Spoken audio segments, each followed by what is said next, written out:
Alright, in this lesson we're going to learn how to create a parallax animation.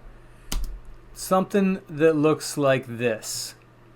And essentially what we're going to do is take a two-dimensional image, a flattened photograph, and break it into 3D space, add a little camera movement, and add a little bit of movement to our subject using the puppet tool inside of After Effects. We're going to use Photoshop to separate out the image, and we'll go ahead and get started right now. So first thing you want to do is grab the image and drag it down to Photoshop. You can drop it right on the icon and that will open it in Photoshop. Now Photoshop has a lot of new tools for separating images. In fact, it's almost gotten a little bit confusing. But let's go ahead and take care of this. So what we need to do is we need to get her on her own layer. We need to get the balance bar on its own layer. And we need to fill in the area behind her, because as she moves, she'll reveal some of this space underneath her. So the easiest way to do that is to come over here to your palette and grab the Object Selection tool. If I drag that over, I'm just hovering right now, and it's automatically finding her and selecting her. And if I click, it'll begin to create that selection. Now if we look, we can tell the selection is not perfect. So the easiest way to fix that, in fact, there you go. If I move the mouse, you can see that it's not quite getting all of her hair. So what I'm going to do is I'm going to go back over to that same tool. It's the fourth tool down. I'm going to hold my mouse on it and I'm going to grab the Quick Selection tool. The Quick Selection tool allows me to add or subtract from this current selection. I'm going to go ahead and hit Command plus to zoom in a little bit, use the space bar to create the hand tool, and now I can see better what's really going on here. So what I'm going to do is I'm going to use the left bracket on my keyboard and shrink down my selection tool a little bit, and I'm just going to come over here and try to get a few more of these hairs in here. I'm not super worried about it being perfect. The fact that she's got dark hair on a dark background means that we've got a little bit of leeway there. But if I do want to subtract some of this area right here, I could hit the left bracket key and shrink it down a little bit. And if I hold down the Option key, it turns this into the Deselect tool. So now it's deselecting that area. I could come back over here without the Option key held down and add that back in. I could also come and hold down Option and just delete a little bit of this space in between some of these hairs to try to give it a little more natural look. And if I could actually separate the hair from her arm, that's going to give me a little more flexibility when it comes to using the puppet tool later. And so at this point, it's looking pretty good. Always make sure that you've got all your fingertips and all your toes, and I think we are good. And so what we want to do now is we want to select this and put it on its own layer. But before we, so in order to do that, we can just hit Command C and then hit Command V. And if you look over here on the Layers tab, bring this over a little bit, we can see that we now have the background layer. If I turn the eyeball off, you can see that's off. And then we have the layer with her on it. Now she's still in the background layer as well, so we'll remove her out of that layer in just a minute. Okay. Get those out of the way, and we'll even zoom in a little bit here. Now I need to come down and select the balance beam, and to do that I'm just going to use the Quick Selection tool because it's such an easy thing to remove. So I'm just going to hit the right bracket key to make my mouse just a little bit smaller than the bar itself, and I'm just going to simply, before I do anything, I'm going to come over here and I'm going to select the background. Now I'll grab the mouse and just drag it across the bar. And if it selects the area beneath it, that's okay. I'm not sure why it's selecting that. I'm going to go ahead and hit Command D to deselect. I'm going to make my tool just a little bit smaller. Try this one more time. There we go. And like I said, if it selects the area beneath it, that's okay, because what we'll do is, in order to get rid of this area under the bar, I'm just going to hold down Option and drag underneath. Now I do have the mouse clicked as I'm doing this, and there we go. Looks pretty good. So again, with that, I'm going to go ahead and select it by hitting Command C and Command V to paste it on its own layer. If I turn off the background, you can now see that we have our subject and the bar on their own layer. Okay, now we're going to turn off the eyeball for both of the new layers and just focus on the background layer. Because what we need to do now is we need to fill in the area where she is and the area where the bar is.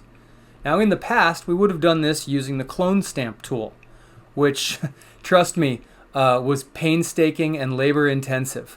But now with generative AI and content aware fill, we can do this in just a few clicks. So let's go ahead and reselect our subject. I'm going to go back to that object selection tool. I'm going to select the background layer and then click on my subject. Now it is selecting her, but in order to fill this in, we actually need to make the selection a little bit bigger than she is, or else we'll end up with a little bit of ghosted lines. And so to do that, we're just going to, actually we can go right down to this little brush right here, or you can go up to Select, Modify. And once we get to Modify, we can choose Expand. Like I said, we're just going to grow this selection by about 4 pixels. And so go ahead and type in 4 under Expand By. Click OK. And then we're going to simply right-click on the selection and choose Content Aware Fill. And if we click that, we're going to get this new screen that, quite honestly, I'm not all that familiar with. This is part of the new Content Aware Fill system. But if you go down to the bottom and just click OK, seems to work just fine. Now, you can now hit Command D to deselect. Now, for some reason, as you can see, Photoshop now creates a layer of her, essentially, of her deselection. And so what we're going to do is we're just going to select both of these layers, the top and the bottom, and we're going to do that by holding down the Shift key to select double layers. And we're going to right click and choose Merge Layers. Now we just have one background layer.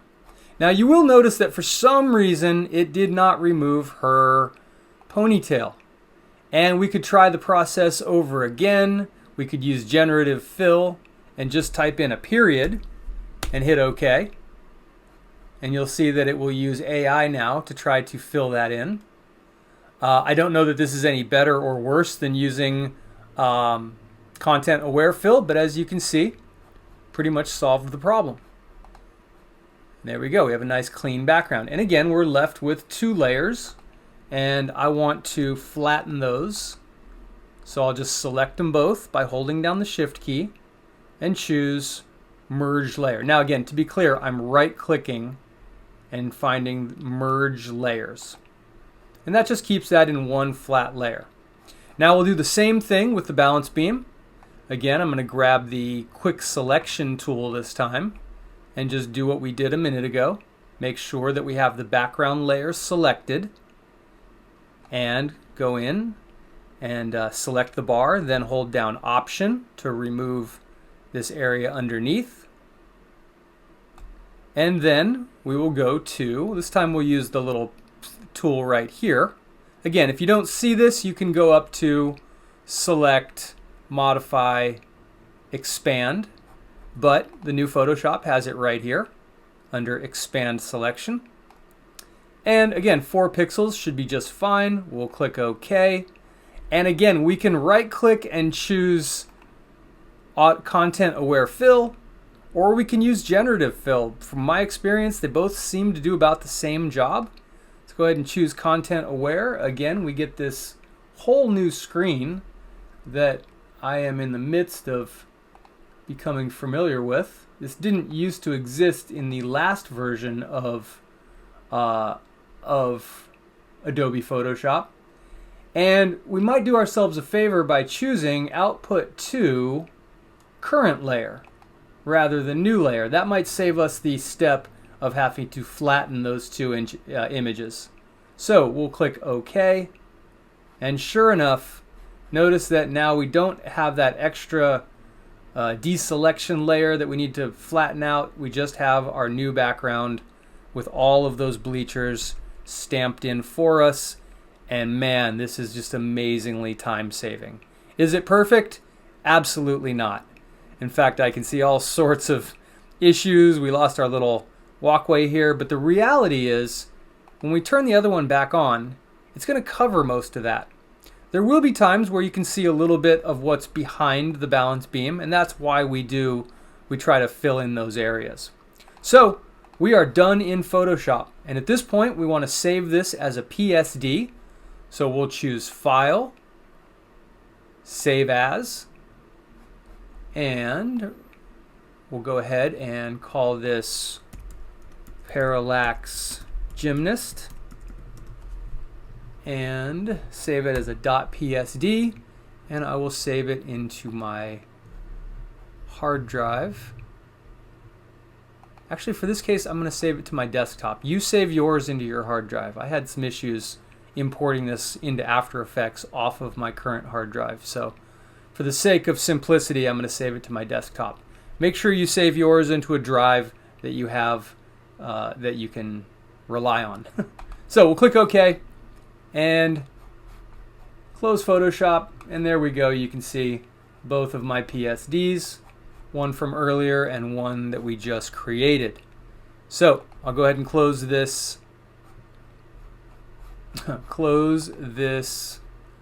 composition, and we'll create a new one.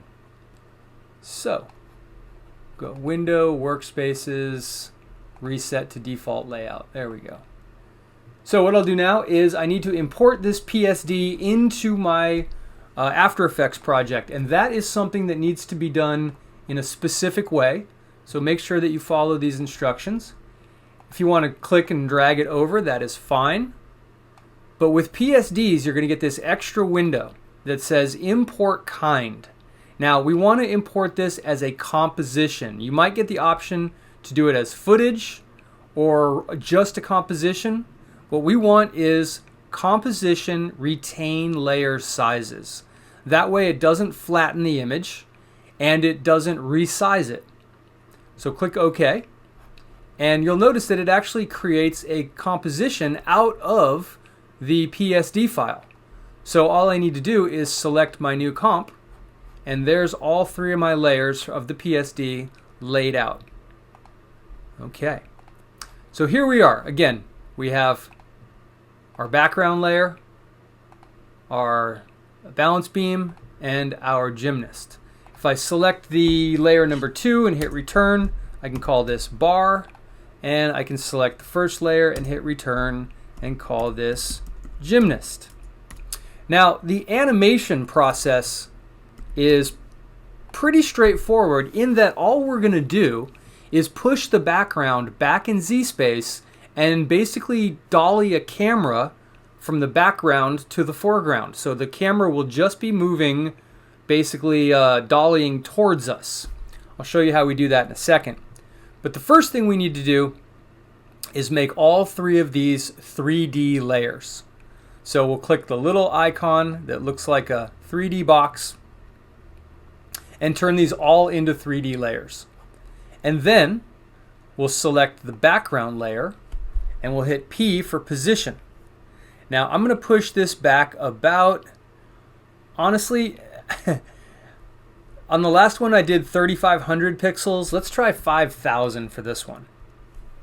Again, having a lot of distance between your layers makes parallax animations work really well, so don't be afraid to push it back into Z space. So I've set the Z value, the final number here, in the position. And again, we got this by hitting the P key. I've set the Z value to 5,000. That's a positive 5,000. Now you can see because it's in so far back in Z space, it's gotten smaller. We can fix that by just hitting the S key for scale and scaling it back up so it fits our frame. And there we go. Okay, now we're going to add a camera. So we'll go up to Layer, New, Camera. And we want to go ahead and turn on enable depth of field. We'll use a 2-node camera. You can use whatever lens you'd like to use. Again, whatever it's defaulting to is probably fine. And set your f-stop to f1. That's going to make it pretty easy to get some shallow depth of field blur on her as that camera moves. And as the camera pulls back, she'll come into focus. Also make sure your blur level is at 100%. Okay, so we'll click OK. And at this point, we're now going to animate the camera. To do that, the easiest way to do that is by coming over here to the right and choosing where it says 1 view, set that to 2 views. And for the second view over here, if you click in this window, choose top. Now, obviously I can't see what's going on, so I'm going to hit Command minus to scale down this window. And now I can start to see what's happening. If I want to, I can come over and click on the gymnast and see that she's essentially right where the focus is on the camera. So is the bar. And way in the background is my background image. So what we're going to do is we're going to select our camera. I'm going to go ahead and just drag mine up to the top. We're going to hit the P key, and we will go ahead and, now if you want to use the numbers here on the position, you can, but in this case it might just be easier to grab this little blue arrow. In fact, if I zoom in a bit, you can see it a little better. If I hover over this blue arrow, it says Z. So it's basically going to give me the same control as this Z command right here, or this Z parameter. So what I'll do is I'll hit the space bar, maybe hit Command minus once, and I'm just going to grab this arrow and drag it forward. And you can see that if I go all the way to the background, it doesn't look very good because you can see where some of that AI got a little splotchy. So I'm not going to push it back that far. I think I'm going to start right where we can see her leg. Maybe right there. Okay. So with the playhead at 0 and the camera just past her leg, again, you don't have to start with the leg completely blocking out the frame, but you can start right here if you want. But for me, I think that looks okay. We can always change it later if we change our mind. So we'll go ahead and start right there, put the playhead at 0, and click the stopwatch for position. Now for animation, we're going to make this about 7 seconds long. So we'll go ahead and put the playhead at 7 seconds, and then we'll grab this arrow and simply drag it back so that the front of our camera triangle is resting right on top of the picture of the gymnast. And if we back that up, we have something like this. Now it's a little glitchy because it's still rendering, but it'll smooth out once it's played through.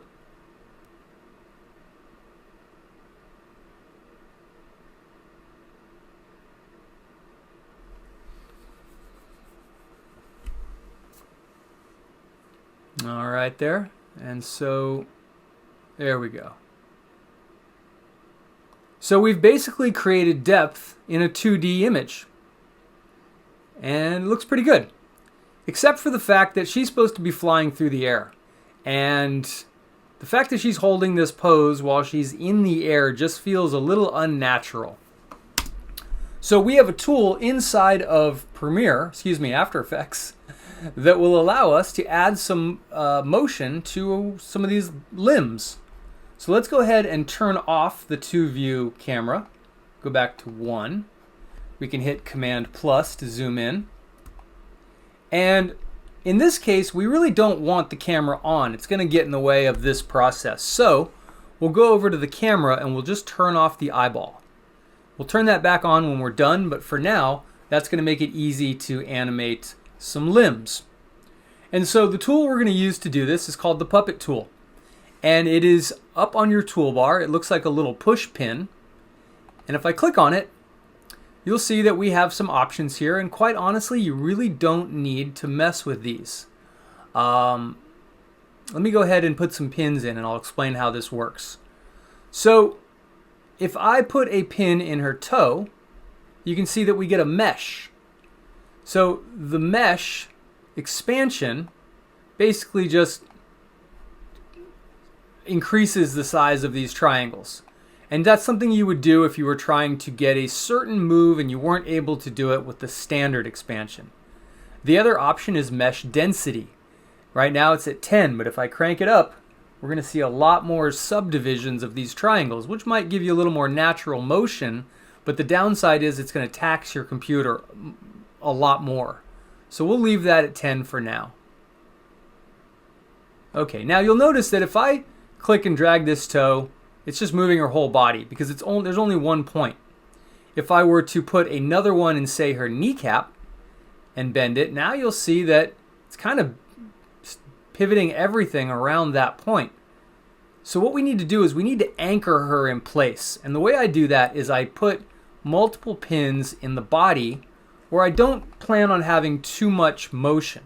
Most of the motion is going to be limited to the limbs. And if I do add a little motion, I'm not going to use the pen tool to do it. I'll just add some position and rotation.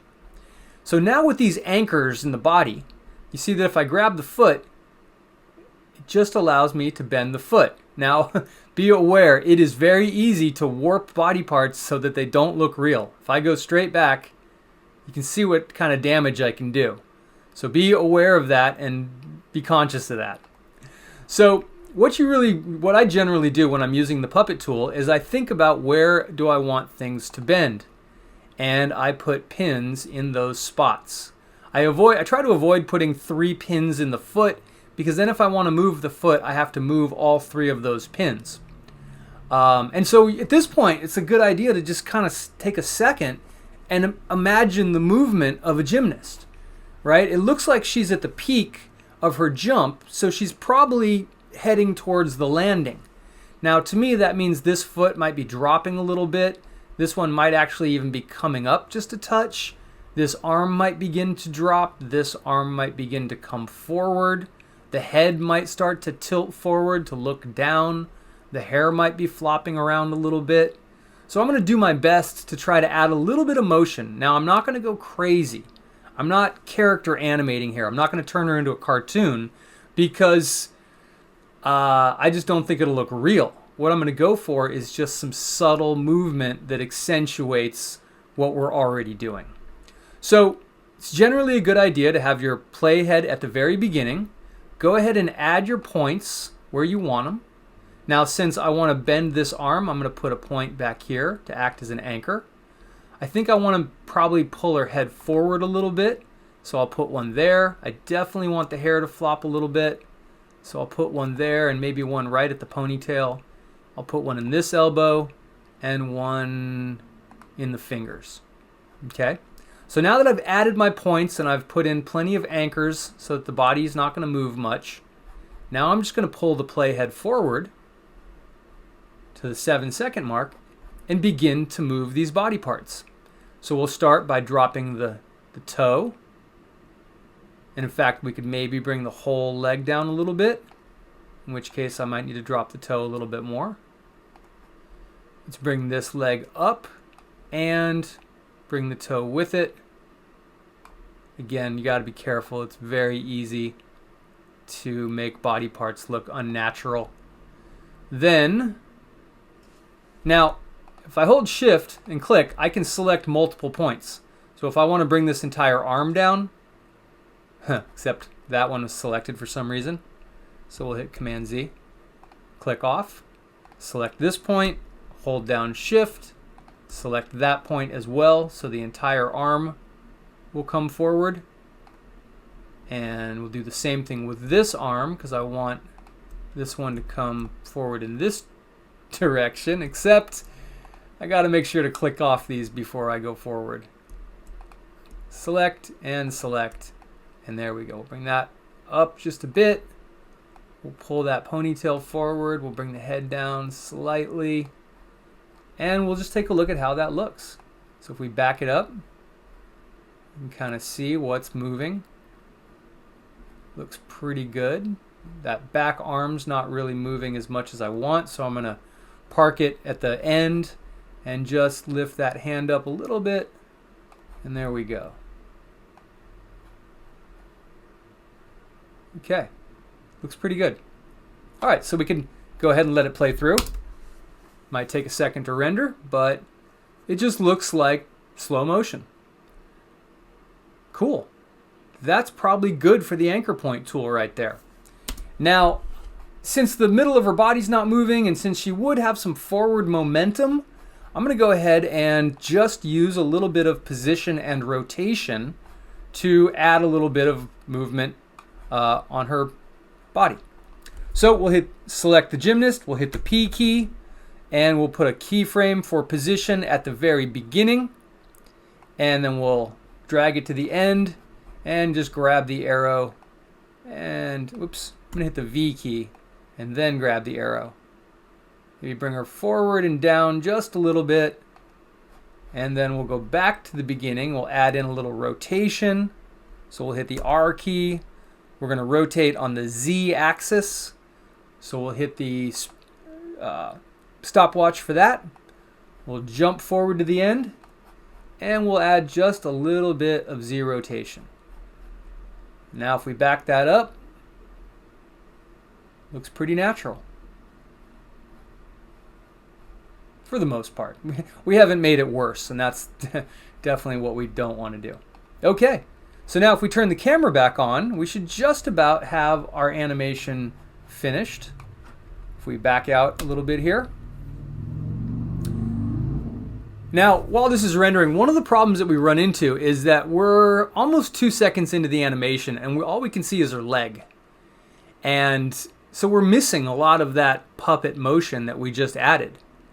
So one thing we could do is we could go into the keyframe editor and we could speed up the motion in the beginning and slow down the motion in the end. So let's go ahead and do that. But so far it looks good. Everything looks relatively decent. We're not seeing a ton of that motion. It doesn't feel like her body's bending as much as we saw. And I think we can fix that by, like I said, just speeding up the camera a little bit. And so what we're going to do is let's start with the camera. Let's hit the U key to see all of our keyframes. We have point of interest and position. If we go ahead and select all of those keyframes and hit FN F9, that's the function button and the F9 button. That's going to ease those keyframes. Now that we've eased them, we can select the graph editor and we can come over here and take a look at our graph. If you're not seeing this graph, go to the second little box down here and set it to Edit Speed Graph. Now, if we click on our keyframes, we get these Bezier handles. And let's see, we're going to grab that and actually want to start on this side and grab the Bezier handle and drag it this way. And I'm going to try to do the same for this point of interest. We'll drag it this way as well. And what that's going to do, I'm going to go a little heavier on this, is that's going to speed up the camera movement at the beginning and ease it more considerably towards the end. And if we do that, that should give us a little more time being able to see what's going on here. We could also grab this one and drag it back a little bit. Do the same for that one.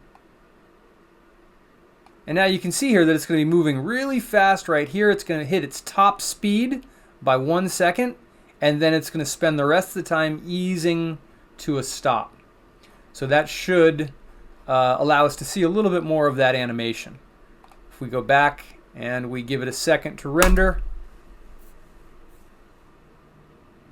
you can see that it gets us in a lot quicker, and then we can kind of see the gymnast and watch the movement. It looks a little better.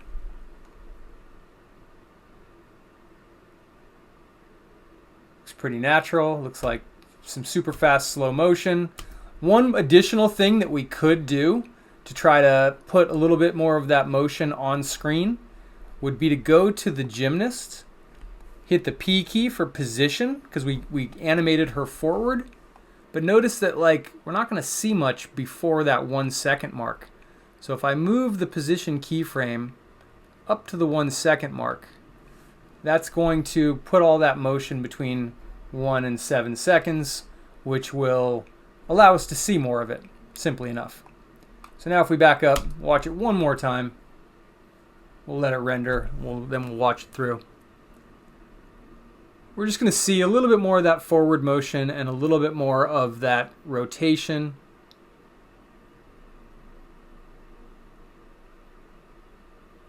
And we'll just let it play through one more time here, and then we'll be all set.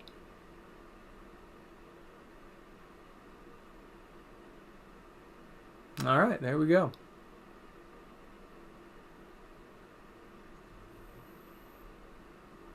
Cool. So that is a parallax animation. Again, it's going to look different with different images, but that's how it's going to look with this one. I hope you learned something, and I'll see you on the next one.